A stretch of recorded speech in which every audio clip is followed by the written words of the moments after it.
दोस्तों प्रश्न नंबर 201 है किस यंत्र का भूकंप तरंगों के मापन में उपयोग किया जाता है ये बताना है। तो भूकंप तरंगों के मापन में उपयोग सिस्मोग्राफ का किया जाता है। किन देश समूहों की सीमा इजराइल से लगी हुई है। दोस्तों बहुत इंपॉर्टेंट प्रश्न है क्योंकि अभी हाल ही में इजराइल और गाजा के मध्य जो है विवाद चल रहा था। तो ये जो इजराइल है फिलिस्तीन, लेबनान, सीरिया, जॉर्डन और मिस्र, इन देशों की सीमा इनसे लगती है। प्रश्न नंबर 203 है विश्व में तांबा का अग्रणी उत्पादक देश कौन सा है। तो तांबा सबसे अधिक चिली देश में जो है उत्पादित होता है। प्रश्न नंबर 204 है विश्व में आयोडीन का अग्रणी उत्पादक देश चिली है। चिली में तांबा और आयोडीन दोनों हैं, ये याद रखिएगा। ब्राज़ील में विशाल कहवा बागानों को कहा जाता है फजेंडा, यानी जो कहवा कॉफ़ी है उसके जो बागान यानी बाग हैं उनको फजेंडा कहा जाता है। एशिया की सबसे लंबी नदी यांगटीसी नदी है जो कि चीन में बहती है। प्रश्न नंबर 207 है नील नदी किस झील से निकलती है। तो ताना झील से नील नदी निकलती है, ताना झील। प्रश्न नंबर 208 है कौन सा महाद्वीप गोंडवाना लैंड का भाग नहीं है। कौन सा महाद्वीप गोंडवाना लैंड का भाग नहीं है। तो उत्तरी अमेरिका जो है वो गोंडवाना लैंड का भाग नहीं है। प्रश्न नंबर 209 है सागरों का पश्चिम से पूर्व सही क्रम क्या होगा। तो पश्चिम से पूर्व होगा इस तरीके से, पहला भूमध्य सागर, फिर काला सागर, कैस्पियन सागर और अरल सागर। काला सागर, भूमध्य सागर, काला सागर, कैस्पियन सागर और अरल सागर, ये इतने सागर हैं जो पश्चिम से पूर्व की दिशा में हैं। दोस्तों प्रश्न नंबर 210 है किसे भोर का तारा के नाम से जाना जाता है। तो शुक्र ग्रह को भोर का तारा के नाम से जाना जाता है। विश्व पृथ्वी दिवस कब मनाया जाता है। दोस्तों विश्व पृथ्वी दिवस प्रत्येक वर्ष 22 अप्रैल को मनाया जाता है। नदी जिसके मुहाने पर पक्षी के पंजे की आकृति वाला डेल्टा बनता है वह कौन सी ऐसी नदी है जिसके मुहाने पर पक्षी के पंजे की आकृति वाला डेल्टा बनता है। तो मिसिसिपी।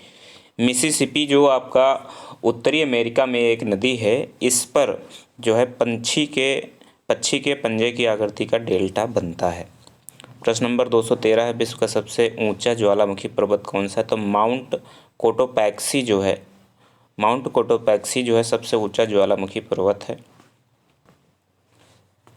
प्रश्न नंबर 214 है पेनाइन, यूरोप, अपलेशियन, अरावली, ये किस टाइप के पर्वतों के उदाहरण हैं ये बताना है। पेनाइन जो है वो यूरोप महाद्वीप में पड़ता है, प्लेशियन अमेरिका महाद्वीप में पड़ता है, अरावली भारत में पड़ता है। तो ये किस टाइप के पर्वत श्रेणी है। तो ये पुरानी पर्वत श्रृंखला है, पुरानी पर्वत श्रृंखला है ये। प्रश्न नंबर 215 है गरजती चालीसा, प्रचंड पचासा, चीखता साढ़, ये दक्षिणी गोलार्ध में पश्चिमी पवनों के नाम है। दक्षिणी गोलार्ध में पश्चिमी पवनों के नाम हैं गरजती चालीसा, प्रचंड पचासा, चीखता साढ़। प्रश्न नंबर 216 है वायुमंडल के विभिन्न मंडल उनके पृथ्वी के धरातल से बढ़ती दूरी के अनुक्रम में व्यवस्थित कीजिए। जैसे सबसे नीचे जो होता है वो क्षोभ मंडल होता है, क्षोभ मंडल के ऊपर समताप मंडल होता है और समताप मंडल के ऊपर मध्य मंडल और सबसे ऊपर जो होता है वो तापीय मंडल या फिर बाहिर मंडल होता है। प्रश्न नंबर 217 है विश्व की प्राचीनतम तथा सबसे गहरी झील कौन सी है। तो विश्व की सबसे गहरी झील बैकाल झील है। प्रश्न नंबर 218 है 1000 झीलों का देश किसे कहा जाता है। फिनलैंड को 1000 देशों का देश कहा जाता है, 1000 झीलों का। विश्व की दूसरी सबसे गहरी झील टांगनिका है। टांगनिका जो है विश्व की दूसरी सबसे गहरी झील है। प्रश्न नंबर 220 है कौन सी नदी विषुवत रेखा को 2 बार काटती है। तो जायरे नदी जो है, जायरे नदी अफ्रीका महाद्वीप में पड़ती है और ये जो है विषुवत रेखा को 2 बार काटती है। प्रश्न नंबर 221 है सर्वाधिक गहरी महासागरीय गर्त कौन सी है। तो मैरियाना गर्त है जो लगभग 11,000 किलोमीटर गहरी है। प्रश्न नंबर 222 है पर्ल ऑफ साइबेरिया कहा जाता है बैकाल झील को। बैकाल झील सबसे बड़ी झील भी है और इसे पर्ल ऑफ साइबेरिया के नाम से जाना जाता है। बेल्जियम व जर्मनी के बीच सीमा रेखा किस नाम से जानी जाती है। तो हिंडनबर्ग सीमा रेखा के नाम से जानी जाती है, बेल्जियम और जर्मनी के बीच में जो सीमा रेखा है। विश्व की सबसे लंबी तटीय रेखा कनाडा की है। और विश्व का चीनी का कटोरा कहा जाता है क्यूबा को। क्यूबा को विश्व का चीनी का कटोरा कहा जाता है। और विश्व का धान जीन बैंक फिलीपींस में स्थित है। विश्व का धान जीन बैंक फिलीपींस में है। और दोस्तों फिलीपींस के मनीला में जो है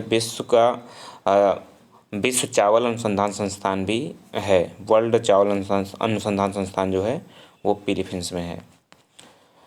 फिलीपींस किस महाद्वीप का देश है? तो दोस्तों फिलीपींस जो है वो आपका एशिया महाद्वीप का देश है, ये भी याद रखिएगा। समान वर्षा वाले क्षेत्र को जोड़ने वाली रेखा को आइसोहाइट कहते हैं। समान वर्षा वाले क्षेत्रों को जोड़ने वाली रेखा को आइसोहाइट कहा जाता है। 40 कबीलों का देश किर्गिस्तान को कहा जाता है। किर्गिस्तान को 40 कबीलों का देश कहा जाता है। प्रश्न नंबर 229 है, सूर्य का आकार पृथ्वी से लगभग कितने गुना बड़ा है? तो सूर्य का जो आकार है वो पृथ्वी से लगभग 109 गुना बड़ा है। सौरमंडल का सबसे ठंडा ग्रह नेपच्यून, जिसे वरुण कहते हैं। स्टेपीज शीतोष्ण घास के मैदान कहाँ पाए जाते हैं? तो स्टेपीज जो हैं यूरेशिया में पाए जाते हैं, यानी यूरोप और एशिया दोनों में पाए जाते हैं। रेड क्लिफ रेखा सीमा निर्धारण किन दो देशों के बीच में है? तो रेड क्लिफ जो है भारत और पाकिस्तान के बीच में है। महावेली गंगा एक नदी है श्रीलंका की, यानी श्रीलंका में एक बहने वाली नदी है जिसका नाम है महावेली गंगा। प्रश्न नंबर 234 है, भारत के साथ सबसे लंबी स्थलीय सीमा कौन बनाता है? तो भारत के साथ सबसे लंबी जो स्थलीय सीमा रेखा है वो बांग्लादेश की है। कितनी है? 4096.7 किलोमीटर। प्रश्न नंबर 235 है, विश्व में धान उत्पादन में प्रथम स्थान किसका है? भारत का कौन सा स्थान है? तो भारत का जो है धान उत्पादन में दूसरा स्थान है। चीन जो है पहले नंबर पे हो जाएगा। कैनेडियन पैसिफिक रेलवे किन दो स्टेशनों के बीच चलती है? तो जो कैनेडियन पैसिफिक रेलवे है वो मॉन्ट्रियल और वैंकूवर के बीच में चलती है। प्रश्न नंबर 237 है, ग्वादर चाबहार पत्तन किस देश में है? तो ये सभी पाकिस्तान में है। चेरनोबिल परमाणु आपदा घटित हुई थी यूक्रेन में। संसार का सर्वाधिक जनसंख्या वाला मरुस्थल जो है वो थार का मरुस्थल है। थार का मरुस्थल संसार का सबसे सर्वाधिक जनसंख्या घनत्व वाला, यानी सबसे अधिक यहाँ पे जनसंख्या निवास करती है थार मरुस्थल में। पम्पास घास के मैदान बहुत पूछे जाते हैं। ये कहाँ पाए जाते हैं? अर्जेंटीना में। अर्जेंटीना कहाँ पे है? अर्जेंटीना जो है आपका, ये आपका पड़ेगा दक्षिणी अमेरिका में। दक्षिणी अमेरिका में जो है अर्जेंटीना पड़ता है। और यहाँ पर सबसे अधिक जो घास के मैदान है वो प्रसिद्ध हैं पम्पास घास के मैदान। शीकन नामक रेल सड़क सुरंग कहाँ पे है? तो जापान में है शीकन नामक रेल सड़क सुरंग। हीरा का सबसे बड़ा उत्पादक देश रूस है और विश्व में सर्वाधिक दूध उत्पादक जो है उस भारत है। किस शहर को शहरों का शहर कहा जाता है? तो वेनिस को शहरों का शहर कहा जाता है। पृथ्वी की भूमध्य रेखा की कुल लंबाई 40,045 किलोमीटर है। पृथ्वी की भूमध्य रेखा की कुल लंबाई 40,045 किलोमीटर है। ये नया क्वेश्चन है, इसे याद रखिएगा। पृथ्वी सूर्य से निकटतम दूरी पर कब होती है? तो जो 3 जनवरी है, 3 जनवरी को पृथ्वी सूर्य से सबसे नज़दीक होती है। कोटोपैक्सी ज्वालामुखी जो है इक्वाडोर में पड़ता है। और ये कोटोपैक्सी ज्वालामुखी पर्वत जो है ये विश्व का सबसे ऊंचा ज्वालामुखी पर्वत भी है। आटाकामा मरुस्थल दक्षिणी अमेरिका में है। और विश्व का सबसे बड़ा रेगिस्तान जो है सहारा रेगिस्तान है और ये अफ्रीका महाद्वीप में पड़ता है। प्रश्न नंबर 250 है, विश्व में ग्रीनलैंड के बाद दूसरा सबसे बड़ा द्वीप जो है वो न्यू गिनी द्वीप है। विश्व का लगभग 1/3 प्राकृतिक रबड़ का उत्पादन जो होता है वो थाईलैंड में होता है, यानी थाईलैंड में सबसे अधिक प्राकृतिक रबड़ का उत्पादन होता है। पृथ्वी का सर्वाधिक शुष्क क्षेत्र जो है वो आटाकामा मरुस्थल है और ये कहाँ पे है? दक्षिणी अमेरिका में। बुशमैन जनजाति कहाँ पाई जाती है? तो बोत्सवाना में बुशमैन जनजाति है। और ये बोत्सवाना कहाँ पे पड़ता है? तो बोत्सवाना जो है ये आपका अफ्रीका महाद्वीप का देश है। बोत्सवाना जो है वो अफ्रीका महाद्वीप का देश है और यहाँ पर बुशमैन नाम की जनजाति निवास करती है। प्रश्न नंबर 254 है, मायाज जनजाति कहाँ है? तो ग्वाटेमाला में है। ग्वाटेमाला में मायाज जनजाति है। दक्षिणी गोलार्ध में सबसे बड़ा दिन 22 दिसंबर को होता है। तकला मकान मरुस्थल जो है वो चीन में है। तकला मकान चीन में है। विश्व की सबसे बड़ी ताजे पानी की झील सुपीरियर झील है। और विश्व में नारियल का सबसे बड़ा उत्पादक जो है वो इंडोनेशिया है। महाविस्फोट सिद्धांत किससे संबंधित है? तो ब्रह्मांड की उत्पत्ति से संबंधित है महाविस्फोट सिद्धांत। ग्रेट साल्ट झील यूएसए में है। ग्रेट साल्ट झील यूएसए में है। प्रश्न नंबर 261 देखते हैं। प्रश्न नंबर 261 है, गुप्तकालीन स्वर्ण मंदिर है दीनार में। भारत में सबसे प्राचीन विहार नालंदा महाविहार है। और दक्षिण भारत का कौन सा राजवंश अपनी नौसैनिक शक्ति के लिए प्रसिद्ध था? तो चोल राजवंश जो है अपनी नौसैनिक शक्ति के लिए प्रसिद्ध था। कुरु महाजनपद की राजधानी कहाँ है? तो कुरु महाजनपद की जो राजधानी थी वो इंद्रप्रस्थ कहा जाता था। शुक्ल यजुर्वेद की संहिता का नाम है? किस यजुर्वेद संहिता का नाम है? वाजसनेमी का। प्रश्न नंबर 266 है, अष्टाध्यायी की रचना किसने की थी? तो अष्टाध्यायी की रचना जो है वो पाणिनि ने की थी। प्राचीन भारत का वह ग्रंथ जिसका 15 भारतीय और 40 विदेशी भाषाओं में अनुवाद हुआ है वो पंचतंत्र है। पंचतंत्र जो है विष्णु शर्मा द्वारा रचित एक रचना है जिसका जो अनुवाद है 15 भारतीय भाषाओं में और 40 विदेशी भाषाओं में इसका अनुवाद किया गया है। सांची का स्तूप किस शासक ने बनवाया था? तो सम्राट अशोक ने सांची का स्तूप बनवाया था। कुषाण शासक कनिष्क का राज्याभिषेक किस सन में हुआ था? तो कुषाण शासक कनिष्क जो था इसका राज्याभिषेक 78 ईस्वी पूर्व में हुआ था। प्रश्न नंबर 269 है, कुषाण शासक कनिष्क का राज्याभिषेक जो है 78 ईस्वी पूर्व में हुआ था। खजुराहो का कंदरिया महादेव मंदिर जो है वो चंदेलों ने बनवाया था। और चालुक्य वंश का सबसे महान शासक जो है पुलकेशिन द्वितीय था। पुलकेशिन द्वितीय जो है वो चालुक्य वंश का सबसे महान शासक कहा जाता था। चालुक्यों की राजधानी वातापी हुआ करती थी और मीनाक्षी मंदिर जो है वो मदुरई में है। मीनाक्षी मंदिर जो है वो मदुरई में है। और सौंदरानंद रचना जो है वो अश्वघोष की है। अश्वघोष की रचना है सौंदरानंद। शक संवत जो है 78 ईस्वी में चालू हुआ था। कालिदास किसके शासनकाल में थे? तो चंद्रगुप्त द्वितीय के शासनकाल में कालिदास थे। वैनसांग किसके शासनकाल में भारत आया था? सम्राट हर्ष के समय में वैनसांग आए थे। अजंता एलोरा की गुफाएं किस नगर में हैं? औरंगाबाद महाराष्ट्र में। अजंता एलोरा की जो गुफाएं हैं वो औरंगाबाद महाराष्ट्र में हैं।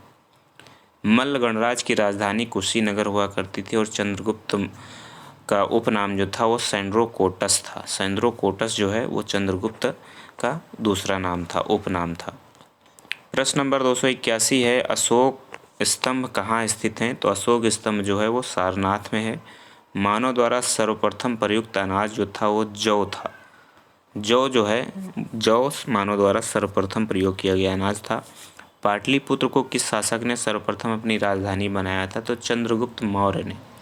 चंद्रगुप्त मौर्य ने सबसे पहले पाटलिपुत्र को अपनी राजधानी बनाया था। प्रसिद्ध यूनानी राजदूत मेगस्थनीज भारत में किसके दरबार में आया था? तो चंद्रगुप्त मौर्य के ही दरबार में मेगस्थनीज आया था। गुप्त काल में भूमि राजस्व की दर क्या थी? तो गुप्त काल में जो भूमि राजस्व था यानी भूमि जो कर था वो उपज का छठा भाग था।